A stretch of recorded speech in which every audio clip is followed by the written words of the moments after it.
Ko se parkira vozilo, je pa zelo dobro biti pozoren na desno stran. Včasih so veliki robniki, kakšni betonski previsi, pločniki, kakorkoli, da ne zadanemo robnika in večkrat popravimo tole parkiranje. Ni nujno, da iz prvega poskusa parkiramo bočno, lahko gremo naprej, sploh če imamo tipala, asistenčne sisteme, pomagamo sistemi. Pazimo pri odpiranju vrat tudi. Na levi strani je problem, ko izstopamo iz vozila.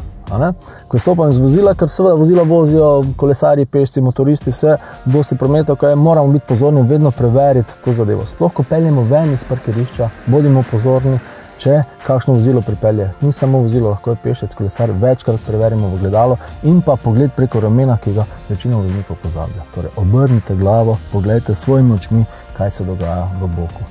In ko kje parkiramo, zelo blizu so ta vozila, ko odpiramo vrata, bodimo pozorni, da vrat ne kar odpremo na široko, zadržimo vrata z eno roko, včasih na svojih vozilih opazimo, kako so udrtine od tega, ker se vrata odpira na široko in vozniki niso pozorni.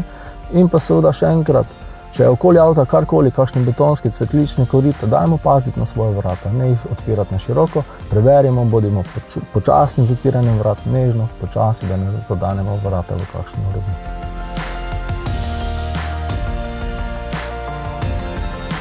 Vaja, vaja in še enkrat vaja. Dajte pod strokovnim nadzorom potrenirati, ni tako težko, samo treba pa je to vaditi.